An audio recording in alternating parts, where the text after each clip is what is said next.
우리가 이번 학기에 메가드 목사님께서 쓰신 기도의 열정을 공부하고 있죠. 오늘은 3과예요. 그런데 우리 지난주 2과 배운 것을 잠깐 복습해 보면 하나님께서는 우리의 기도를 들으시기 원하세요. 그리고 우리 하나님과 교제하기를 원하세요.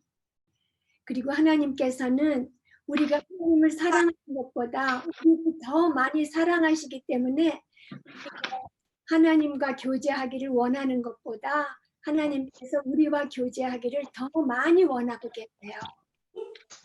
우리를 구원해 주신 그 이유도 우리와 교제하시고자 하는 그 목적이잖아요. 그걸 통해서 하나님의 영광을 드러내시기 위함이고요. 우리는 기도할 때에 사랑이 담긴 찬양과 감사하는 마음과 경외하는 마음과 인내심 있는 순종하는 마음, 그리고 끈기가 있어야 되고 죄를 고백해야 되고요. 이기적이지 않아야 되고 교만에서 나오는 위선을 버리고 겸손히 기도해야 돼요. 종교를 우리가 조심해야 될 것은 하나의 그 종교적인 행위로 전락시키면 안 돼요. 기도를 장황하게 길게 하거나 중언부언하거나 사람의 관심을 끌려고 기도해서도 안 되고요. 우리의 기도를 들으시는 분이 하나님이시라는 것, 그것을 분명히 알아야 돼요. 사람이 들으라고 기도하는 것이 아니라는 것을 명심해야 돼요. 그래서 하나님의 영광만을 구하려는 그런 순수한 동기를 가지고 경건한 마음으로 기도해야 되죠. 그럴 때에 하나님께서는 상상할 수도 없는 그 놀라운 방법으로 우리에게 상을 베풀어 주실 거예요. 예, 오늘은 3과 우리 아버지. 기도문 이제 하나씩 시작하는 거죠. 한 구절씩. 네, 우리 아버지에 대해서 오늘 공부하겠어요. 우리는 살아있기 위해서 먹어야 되고 숨을 쉬어야 되죠. 우리가 영적으로 살아있기 위해서도 하나님의 말씀의 양식을 먹는 것과 매 순간 기도로 호흡하는 것이 꼭 필요해요. 이 두 가지, 말씀의 양식을 먹는 것과 기도로 호흡하는 것이 우리들의 매일의 삶을 붙들어주는 기둥이 돼요. 여러분들 조지 뮬러가 정말 평생을 기도에 힘쓴 분이라는 것 알고 계시죠? 그분이 하신 말씀을 보면 나는 기도 속에서 산다. 걸을 때, 자려고 누웠을 때, 일어났을 때 기도한다. 그리고 하나님께서 항상 응답하신다고 했어요. 조지 뮬러에게 기도는 삶의 방법이었어요. 삶의 한 가지 방식이었어요. 우리도 기도할 때 응답 받으려고 하는 거잖아요. 기도할 때 응답하여 주시기를 우리도 기대해요. 그렇지만 우리의 욕망을 채워주시기를 바라면서 기도하는 것은 구복신앙이에요. 그리고 하나님을 우리의 욕망을 채워주는 요정과 같이 생각하는 그런 잘못을 범할 수가 있어요. 우리 욕심을 채우려고 그런 기도를 할 때에는. 이렇게 하나님께서 우리의 욕망을 채워주는 그런 분이라고 생각하는 것은 성경의 가르침과는 정면으로 반대되는 것이고 하나님의 인격을 모독하는 것이에요. 우리의 경외심과 존경심과 이 흠모하는 마음을 받으셔야 마땅한 그 하나님께서 우리가 원하는 기도, 마치 우리 심부름꾼처럼 이거 해주세요 해주고 이거 해주세요 그러면 해주고 그런 마음을 가지고 있다는 것은 하나님의 인격을 모독하는 것이에요. 그러면 어떻게 하면 응답을 받을 수 있을까요? 응답받는 기도의 조건은 무엇일까요? 요한복음 14장 13절을 보면은요. 너희가 내 이름으로 무엇을 구하든지 내가 행하리니 이는 아버지로 하여금 아들로 말미암아 영광을 받으시게 하려 함이라 하셨어요. 이 요한복음 14장 13절에서 기도의 그 응답을 받는 조건을 알 수 있죠. 내 이름으로 구해야 되는 거, 예수님의 이름으로 구해야 되는 거, 또 하나님께 영광을 받으시게 하려는 목적으로 기도해야 되는 것. 그 두 가지를 알 수 있어요. 그리스도의 이름으로 구한다는 것이 무엇인지 우리가 지난번에 배웠죠. 기도하는 그 끝에 예수님의 이름으로 기도합니다. 그 말을 붙이는 게 아니라는 것을 우리가 배웠어요. 그리스도의 이름으로 기도한다는 것은 그리스도의 성품과 뜻에 맞게 기도하는 것이에요. 그래서 우리의 필요에 초점을 맞추지 않고 하나님의 영광에 초점을 맞춰서 기도하는 것이 그리스도의 이름으로 기도하는 것에 포함되어 있어요.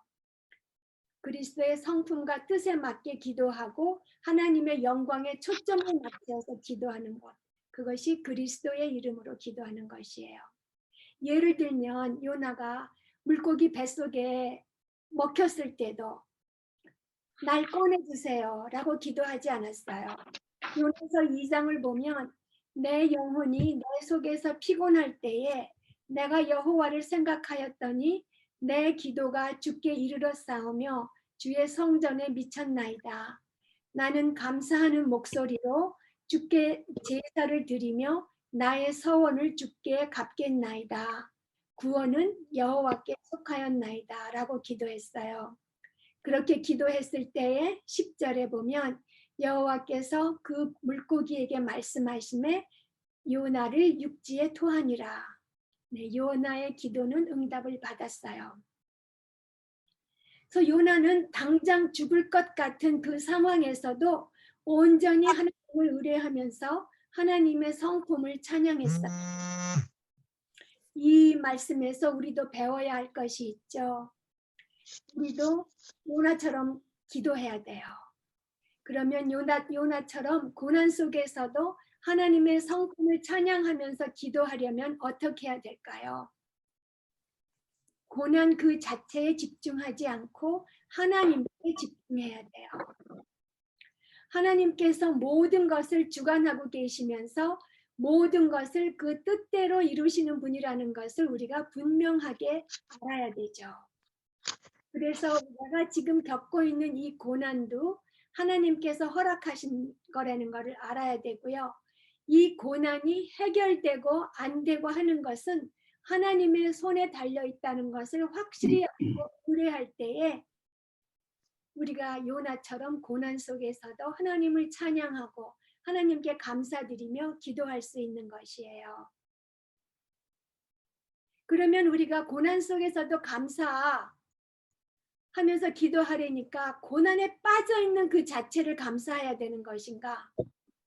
물론 그 고난 자체에 빠졌을 때 하나님께서 나를 훈련시키시고 잘못을 고쳐주시기 때문에 우리가 받은 그 고난 자체도 감사할 수가 있죠. 그렇지만 우리가 특히 감사할 수 있는 것은 하나님께서 나를 건져주실 것을 알고 감사하는 하나님의 그 능한 성품과 하나님의 의로우심과 은혜로우심, 그거를 생각하면서 하나님께 감사할 수 있는 것이라야 돼요.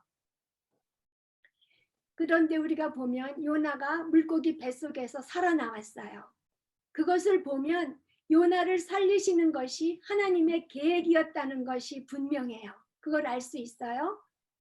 그렇지만 요나가 기도했을 때 살리셨어요. 그래서 하나님의 그 절대주권, 요나가 물에 빠졌지만 요나를 분명히 살리시려는 그런 절대주권이 있으셨지. 그 절대주권을 믿는 것이 그 운명적인 생각에 빠지게 하는 것이 되면 절대로 안 돼요. 하나님의 절대 주권을 믿는 것이 우리 기도의 촉진제가 되어야 되는 것이에요. 이 일도 하나님께서 생기게 하셨고 이 일에서의 구원도 하나님께 달려있다는 것을, 그 절대 주권을 분명히 아는 것이 우리 기도의 촉진제가 되어야 되는 것이에요. 에스겔서 36장을 보면 하나님께서 이스라엘 백성들에게 이렇게 말씀하세요. 이 이스라엘 백성들을 자기 땅으로 돌아가게 하시고 그들에게 새 영과 새 마음을 주실 것이다. 그런 말씀을 하시는데요. 그런데 그 36장이 마치기 전 그 37절에 보면 이렇게 말씀하세요. 주 여호와께서 이같이 잠깐만요.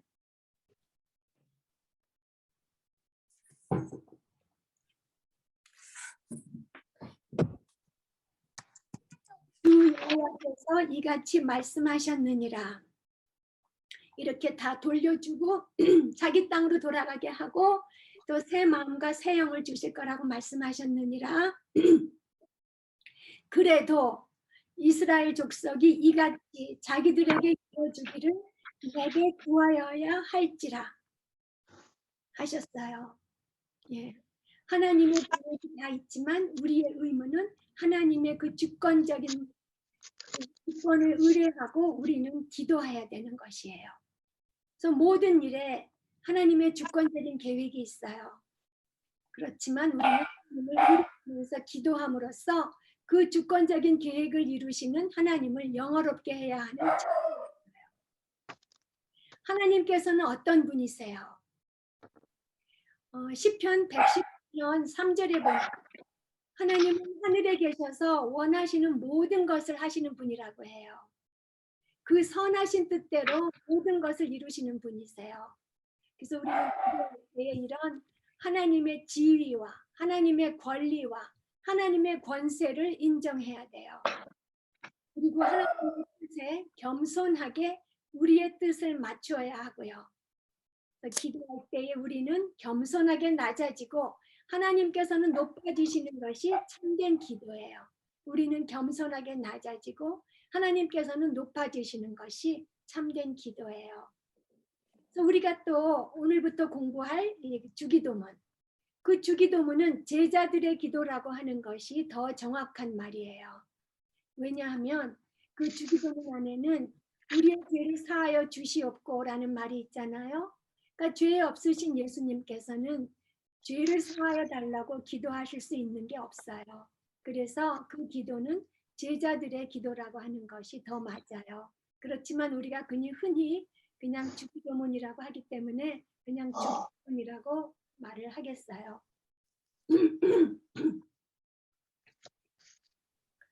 먼저 주기도문은 예수님께서 제시한 기도의 틀이에요. 예수님께서는 주기도문을 가르쳐 주시면서 이런 방법으로 기도하라고 하셨어요. 이 기도문의 글자 하나하나를 그대로 따라하라고 하시지 않으셨어요. 이런 방법으로 이렇게 기도해라 이렇게 하셨죠. 이렇게 기도를 통해서 기도의 구조와 틀을 가르쳐 주신 거예요. 그리고 우리가 기도할 때에 주기도문 외웠으니까 기도 다 했어. 그러면 안 되는 거죠. 주기도문을 함으로써 내가 주님께 드려야 할 기도를 대신했다고 생각하면 안 되는 것이에요. 그러니까 주기도문은 우리의 기도를 대신해 주는 것이 아니고요. 그렇지만 주기도문으로 기도할 수 있죠. 주기도문으로 기도하면서 그것만 외우고 딱 치울 것이 아니라 주기도문을 중심으로 해서 우리의 생각을 체계화하고 찬양과 경배, 간구하는 그 방향을 정하면서 점점점 늘려나갈 수 있어야 되는 거죠. 그렇게 하면서 주기도문을 중심으로 해서 그 틀을 따라서 우리의 마음을 주님께 아뢰야 되는 거예요. 네. 그리고 우리가 주기도문을 통해서 알 수 있는 것은 주기도문은 하나님과 믿는 자들의 관계를 알 수 있고요. 또 기도할 때에 우리가 마땅히 가져야 할 태도와 마음가짐을 알 수 있어요. 제가 아웃라인 할 때는 그 두 개를 따로따로 했는데요. 그냥 합해서 말씀드리겠어요. 그러니까 주기도문은 하나님과 믿는 자들의 관계를 알려주고 그 관계에 따른 우리의 태도와 마음가짐을 알려줘요. 그래서 우리라는 말은 우리가 이기적이지 않은 마음을 가져야 하는 것을 알려주고요. 아버지라는 것은 하나님과 우리가 아버지와 자녀의 관계라는 것을 알려주고 또 우리가 가족으로서 그 헌신된 마음을 가져야 된다는 것을 알려주고요. 이름이 거룩히 여김을 받으시오며 이 말씀에서는 하나님과 우리의 관계가 신과 예배자의 관계라는 것을 알려주고 우리가 예배자로서 경외심을 가져야 한다는 것을 알려주고요. 또 나라가 임하옵시며 라고 한 그 기도문에서는 하나님은 주권자이시고 우리는 신하 그런 관계가 되어 있기 때문에 우리는 신하로서 주권자이신 하나님께 충성해야 된다는 것을 우리에게 가르쳐 주고요. 뜻이 하늘에서 이루어진 것 같이 땅에서도 이루어지이다. 이 기도문에서는 하나님은 주인이시고 우리는 종이라는 그 관계를 알려줘요. 그래서 우리는 종으로서 주인이신 하나님께 순종해야 된다는 것을 우리에게 가르쳐 주고요. 우리에게 일용할 양식을 주시옵고 그 뜻에서는 하나님께서는 우리에게 은혜를 베푸는 자이시고 우리는 하나님께서 베푸시는 그 은혜를 받는 자라는 그 관계가 있다는 것을 알려줘요. 그렇기 때문에 우리는 은혜를 받는 자로서 은혜를 베푸시는 자에게 의존해야 된다는 그 태도를 알게 해주시고요. 그리고 우리의 죄를 사하여 주시옵고라는 그 기도문에서는 하나님은 구세주이시고 우리는 죄인의 그 관계라는 것을 알게 하시고 우리는 죄인으로서 우리의 죄를 구주께 구세주께 회개해야 된다는 것을 알려주고요. 우리를 시험에 들지 말게 하시옵고 그 들게 하지 마시옵고 이게 번역이 자꾸 옛날 거랑 바뀌어갖고 우리를 시험에 들게 하지 마시옵고 이 구절에서는 하나님께서는 우리를 인도하시는 인도자이시고 우리는 순례자라는 그 관계를 알게 하면서 우리는 순례자로서 인도자에게 겸손하게 해야 한다는 것을 알려줘요.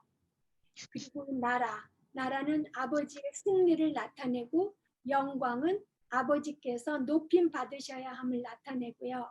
영원히는 소망을 나타내고 있어요. 이와 같이 주기도문은 하나님과 믿는 자들의 관계와 그 관계에서 그 믿는 자들이 마땅히 가져야 할 그 태도와 마음가짐을 알려줘요. 그리고 주기도문은 기도의 3가지 목적을 또 우리한테 가르쳐줘요. 제일 먼저 우리는 하나님의 기도할 때에 하나님의 이름을 높여야 된다. 하나님의 이름을 높이는 것이 우리의 기도의 목적이 되어야 된다는 것을 알려주고요. 그 다음에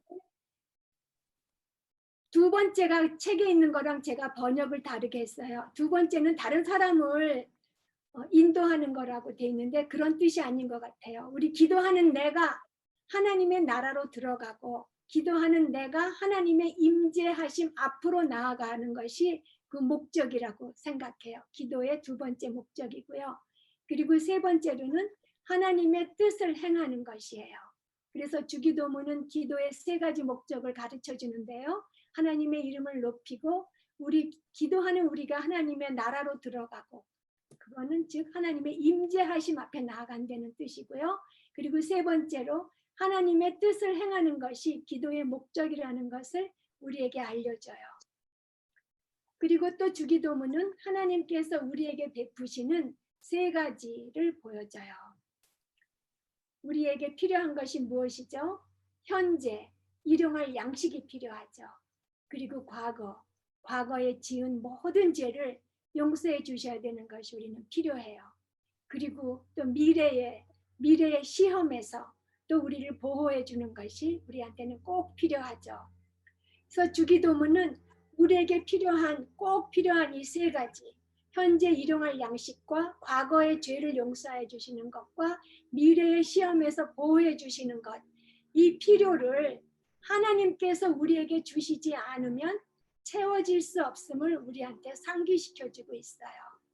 우리가 일해서 먹는 게 아니죠. 벌어서 먹는 게 아니죠. 하나님이 공급하셨기 때문에 우리가 먹는 거예요. 그리고 과거의 죄도 주님만이 용서해 주실 수 있고 미래의 시험에서도 주님만이 우리를 건져주실 수 있어요. 보호해 주실 수 있어요. 이와 같이 주기도문은 하나님과 믿는 우리와의 관계가 어떤 것인지 그리고 그 관계에서 우리는 어떤 마음과 어떤 태도를 가져야 하는지 그리고 기도하는 목적이 무엇인지 그리고 하나님께서 우리에게 어떤 것들을 베풀어 주시는지를 알게 해요. 이 주기도문 각 구절들이 하나님께 집중되어 있고 하나님의 인격과 속성들과 하나님의 하시는 일에 집중되어 있어요. 그러니까 참된 기도에 필요한 모든 요소가 다 들어있어요. 이제 하나님께서는 우리의 아버지이신 것을 알아보겠어요. 예, 주기도문은 하나님 아버지, 하늘에 계신 우리 아버지를 부르면서 시작하죠. 우리가 기도할 때에 가장 많이 사용하는 말 중에 하나는 아버지예요. 아버지 이렇게 부르고 시작하죠, 우리도. 근데 이 아버지란 말은, 아버지라는 단어는 우리에게 생명을 주고 우리를 사랑으로 돌보아주고 필요한 것을 우리에게 공급해 주시고 우리를 보호해 주시는 분이라는 의미가 있어요. 아버지란 말에는 우리에게 생명을 주시고 사랑으로 돌보시는 분이시고 필요한 것을 공급해 주시는 분이시고 보호해 주시는 분이라는 의미가 있어요. 그런데 하나님께서는 모든 사람의 아버지이신가요? 말라기 2장 10절을 한번 보죠. 우리는 한 아버지를 가지지 아니하였느냐? 한 하나님께서 지으신 바가 아니냐라고 한 그 말씀과 사도행전 17장 28절에 우리가 그의 소생이라고 하면서 하나님께서 모든 사람의 아버지라고 얘기하세요. 모든 사람의, 하나님께서는 모든 사람의 아버지라고. 그렇지만 이 말씀은 오직 창조에 관해서만 얘기하는 거예요. 우리가 여름방학에 성경 해석에서도 배웠죠. 그 하나님이 창조의 면에서는 모든 사람에게 아버지이시지만 구원에서 관계적인 면에서는 믿는 자에게만 아버지가 되신다고 우리가 배웠어요. 그래서 지금 말라기 말씀과 사도행전 17장 말씀은 창조의 측면에서 하는 말이에요. 그리고 그러면 안 믿는 자들에겐 어떤 아버지가 있는지 요한복음 8장 44절을 보겠어요. 예수님께서 유대인 지도자들에게 뭐라고 하셨냐면요. 너희는 너희 아비 마귀에게서 났으니라고 하셨어요. 그러니까 영적으로 볼 때 믿지 않는 자들에게는 다른 아버지가 있는 거예요. 하나님 아버지가 아니라 바로 마귀죠. 그리고 베드로후서 1장 4절을 한번 보죠. 베드로후서 1장 4절에는 오직 믿는 자들만이 하나님의 신성한 성품에 참여한다고 되어 있어요. 믿는 자들만이 하나님의 신성한 성품에 참여한다고 말하고 요한복음 1장 12절에는 오직 예수님을 영접하는 자들에게만 하나님의 자녀가 되는 권세를 주셨다고 해요. 오직 예수님을 영접하는 자들에게만. 그러니까 창조를 생각하면 하나님께서 모든 사람의 아버지이시지만 관계면에서는 그리스도 안에 있는 자들, 즉 믿는 자들에게만 아버지가 되세요. 그래서 요즘에 자유주의적인 믿음을 가진 사람들이 하나님께서 모든 사람의 아버지이고 뭐 불교를 믿거나 뭐 다른 종교를 믿거나 그래도 다 하나님께서 우리 다 창조했으니까 우리는 다 하나님이 우리 아버지이다 이렇게 말하고 우리 모두는 다 똑같이 하나님의 자녀라고 말하고 그래서 우리는 서로 형제 자매라고들 말을 하지만 그 말은 성경적으로 틀린 거예요. 오직 그거는 창조의 측면에서 말한 거고 우리가 일반적으로 하나님이 우리의 아버지다 할 때는 관계적인 측면을 포함해서 항상 말을 해요. 그냥 창조의 측면만 말하지 않아요.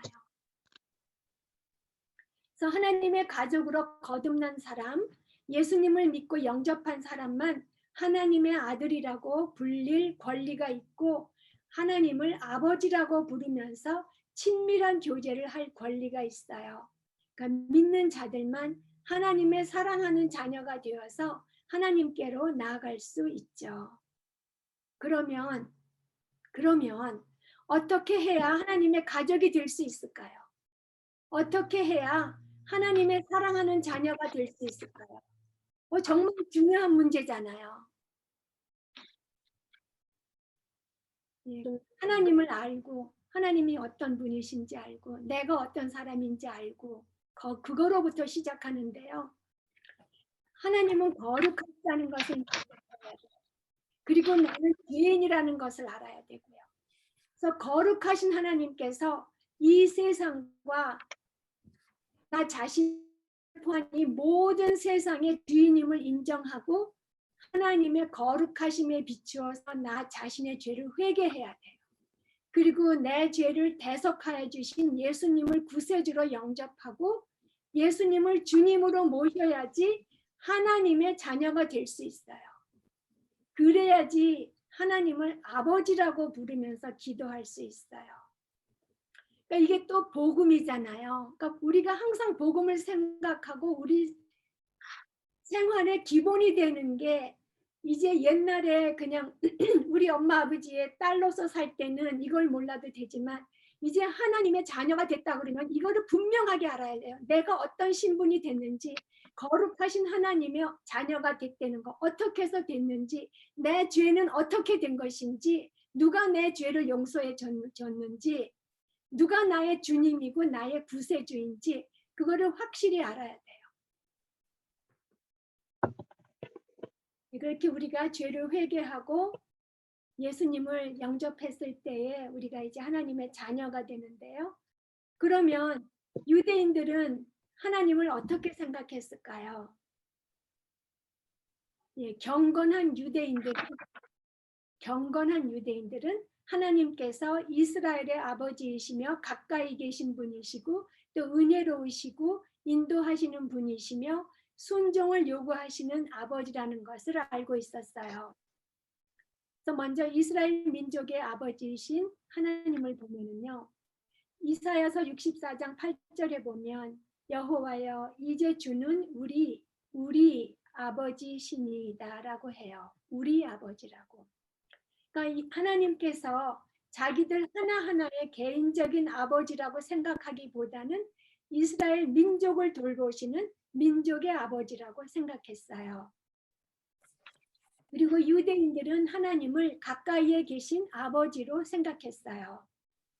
시편 68편 5절에는 하나님을 고아들의 아버지라고 했어요. 그 고아들에게 필요가 참 많잖아요. 그 고아들을 가까이에서 직접 돌보시는 아버지로 보았고요. 우리 자매님들이 잘 아시고 좋아하시는 시편 23편 보면 지팡이와 막대기로 안위하시는 목자로 표현되어 있잖아요. 가까이에서 지팡이가 길어봤자 이만큼 아니에요.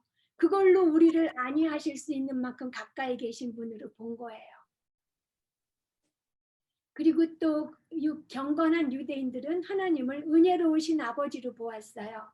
시편 103편의 13절을 보면 아버지가 자식을 긍휼히 여김 같이 여호와께서는 자기를 경외하는 자를 긍휼히 여기시나니 하나님의 자녀들에게 용서를 베풀며 온유하고 긍휼이 많으시며 은혜로우신 아버지라고 생각했어요. 그리고 또 하나님을 인도하시는 아버지라고 생각했어요. 유대인들은 하나님께서는 자기들을 지도하시고 어디로 가야 할지 가르쳐 주시고 지혜와 교훈을 주시는 아버지라고 생각했어요. 이것도 시편 23편에 보면 정확하게 나와 있죠. 쉴만한 물가로 인도하시고 의의 길로 인도하신다고 되어 있고요. 예레미야 31장 9절에 보면 하나님께서 이렇게 말씀하세요. 그들이 울며 돌아오리니 나의 인도함을 받고 간구할 때에 내가 그들을 넘어지지 아니하고 물 있는 계곡의 고든 길로 가게 하리라. 나는 이스라엘의 아버지요 에브라임은 나의 장자니라 하셨어요. 인도함을 받고 고든 길로 가게 한다고 그렇게 인도하시고 고든 길로 가게 하신다고 말씀하세요. 이렇게 하나님께서는 이스라엘 민족에게 가까이 계시고 또 은혜로우시고 인도하시는 아버지이시라는 것을 알고 있었어요. 그랬기 때문에 유대인들은 하나님 앞에서 어리광 피우면서 자기 마음대로 해도 됐을까요? 아니죠. 하나님께서는 순종을 요구하세요.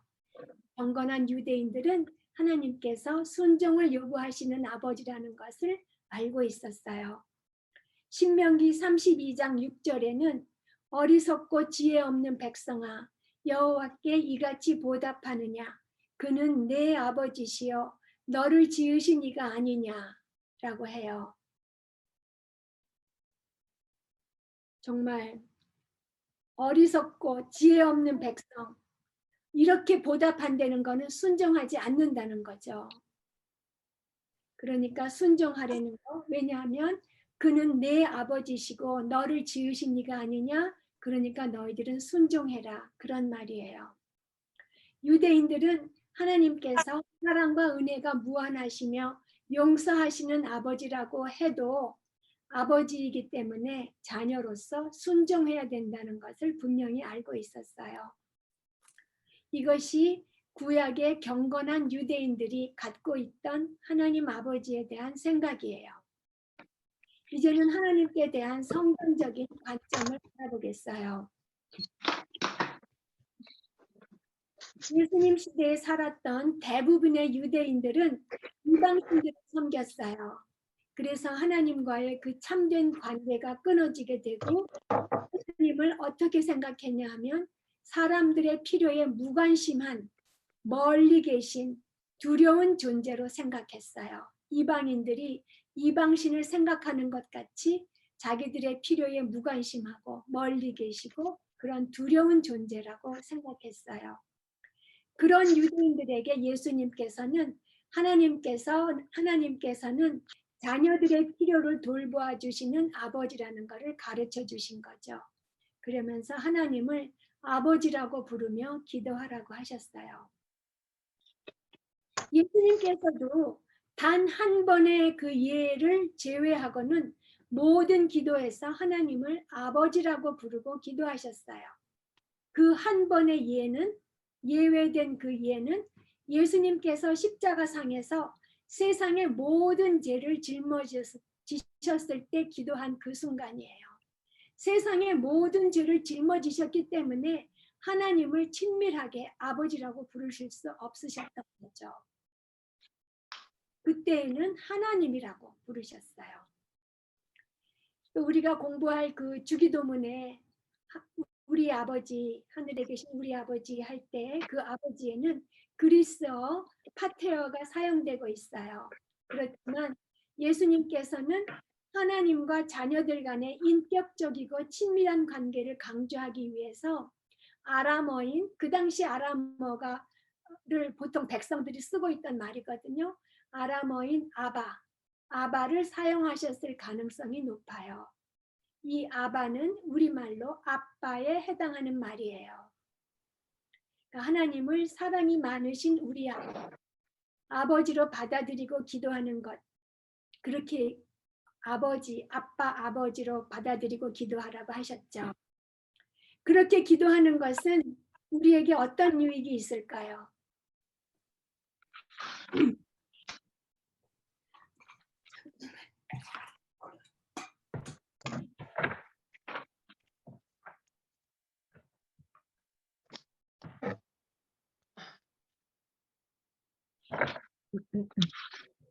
하나님께서 이 아빠이신 것을 알고 기도할 때에 모든 두려움이 없어져요. 하나님께서 사랑으로 우리를 돌보시는 아빠이신 것을 알 때 죽음에 대한 두려움도, 확실치 않은 미래에 대한 두려움도 사라져요. 만일 여러분 두려움과 염려가 생기면, 아버지라고 아는데도 두려움과 그 염려가 생기면 어떻게 해야 될까요? 빌립보서 4장 6절 말씀. 아무것도 염려하지 말고 다만 모든 일에 기도와 간구로 우리 구할 것을 감사함으로 하나님 아버지께 아뢰면 되죠. 그렇게 우리가 아뢰 때에 귀하게 태어난 하나님의 평강이 그리스도 예수 안에서 너희 마음과 생각을 지키신다고 하셨어요. 우리가 두려움과 염려가 생기면 염려에 빠질 것이 아니라 눈을 하나님께로 돌려서 감사함으로 하나님께 기도로 아뢰면 하나님께서 그 평강으로 우리의 마음을 다스려 주신다고 해요. 앞날이 두려우신 분,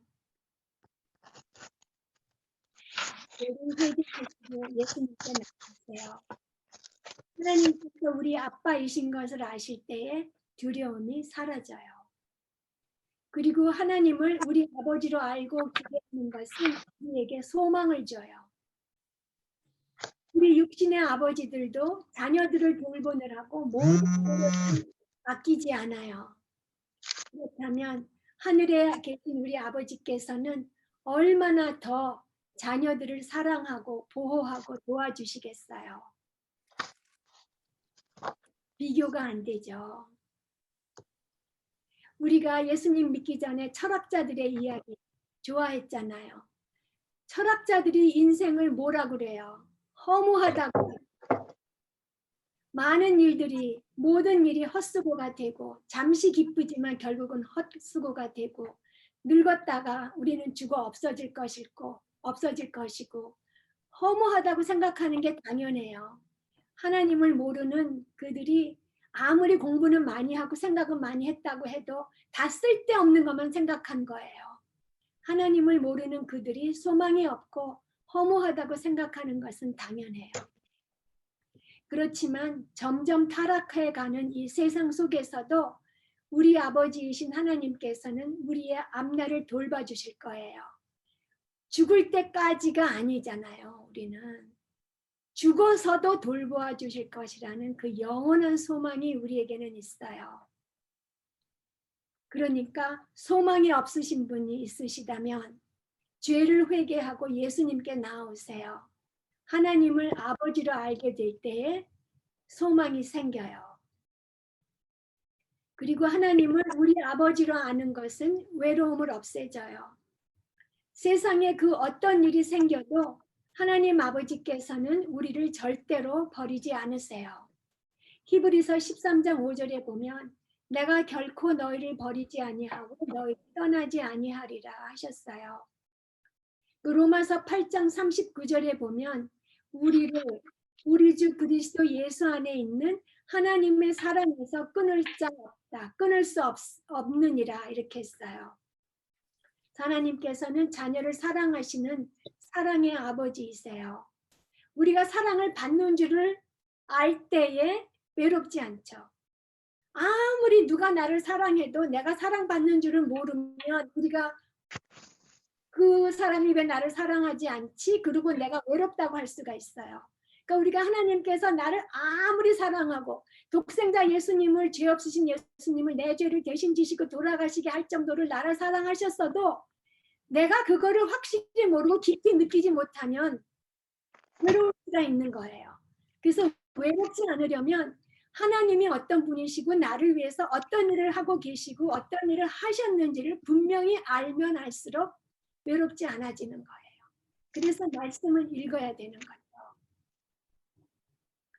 외로우신 분이 계시다면 예수님께 나와서 죄를 용서받고 하나님의 자녀가 되면 외롭지 않게 돼요. 그리고 하나님을 우리 아버지로 아는 것은 이기심을 극복하게 해줘요. 주기도문은 우리 아버지로 시작하죠. 우리 아버지로 시작하는 그 이유는 우리는 전부 하나님의 자녀들이고 형제 자매이기 때문이에요. 우리는 공동체 전체를 위해서 기도해야 돼요. 에베소서 6장 18절 보면 여러 성도들을 위해서 기도하라고 해요. 그저 나만을 위하지 말고 우리 모두에게 가장 좋은 것을 주시기를 기도해야 돼요. 그래서 하나님을 우리 아버지로 아는 것은 우리에게 이기심을 극복하게 해줘요. 이기심을, 내 마음속에 이기심을 양심이 계속 책망할 때에 이기적이었던 것을 회개하고 하나님께 나아가야 되는 거죠. 그리고 하늘에 계신 우리 아버지께서는 자원을 공급해 주세요. 우리가 이 세상에 너무 내가 필요한 것이 많고 필요한 것이 나는 모자라서 궁핍하다고 좌절할 필요가 없어요. 내가 원하는 것에는 부족할 수가 있어요. 그렇지만 우리가 하나님의 자녀가 됐을 때는 우리에게 필요한 것을 절대로 궁핍하게 놔두시지 않으세요.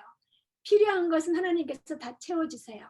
그렇지만 원하는 것, 욕심이 원하는 것은 하나님께서 하나님의 뜻에 그래도 은혜로서 허락해 주실 때도 있지만 우리가 자기 욕심을 채우려고 하는 것은 안 들어주실 때가 많죠.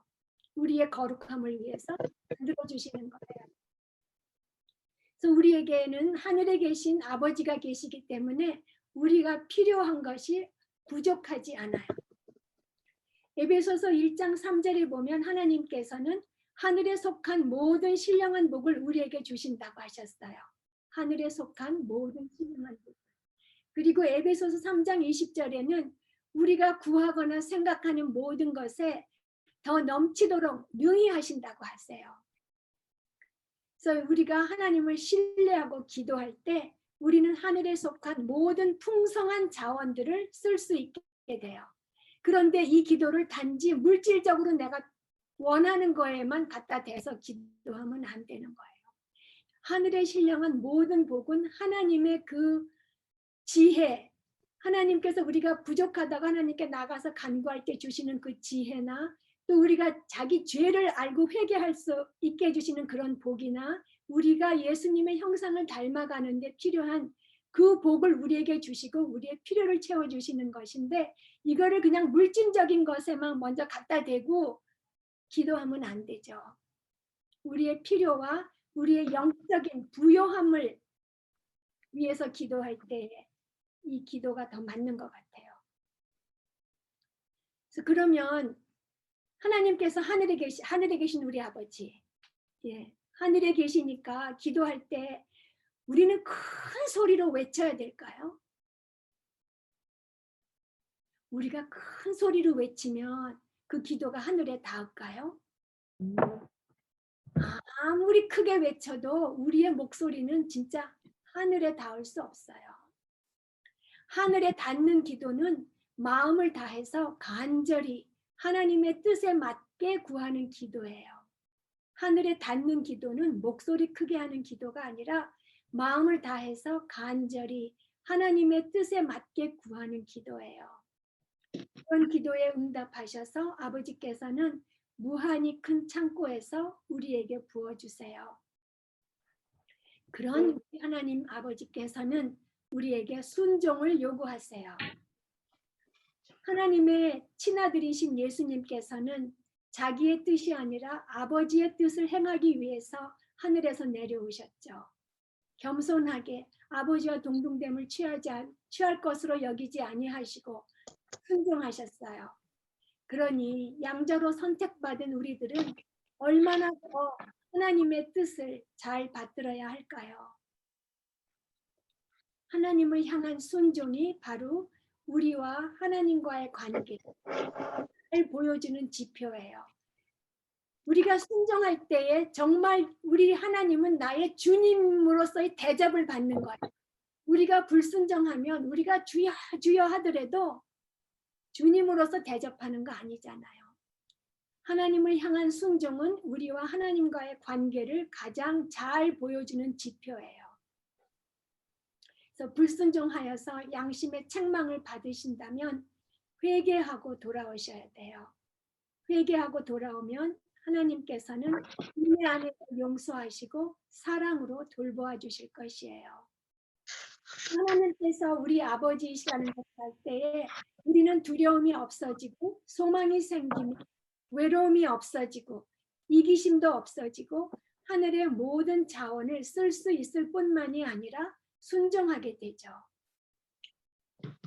그래서 오늘 드린 말씀 중에서 하늘에 계신 우리 아버지라고 부르는 것은 하나님께서 우리를 사랑하시는 것을 우리가 인식할 때 그것을 분명히 인식하면서 자녀로서 아빠한테, 아버지한테 달려가는 그런 간절한 마음을 나타내요.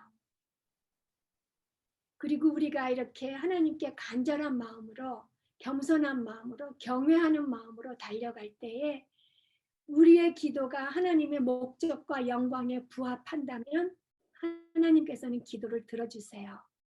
그래서 하나님께서 주시는 그 영원한 축복을 받기 위해서 먼저 하나님께서 나의 아버지이신지 각자 점검해 보시기 바랍니다. 기도하시겠습니다.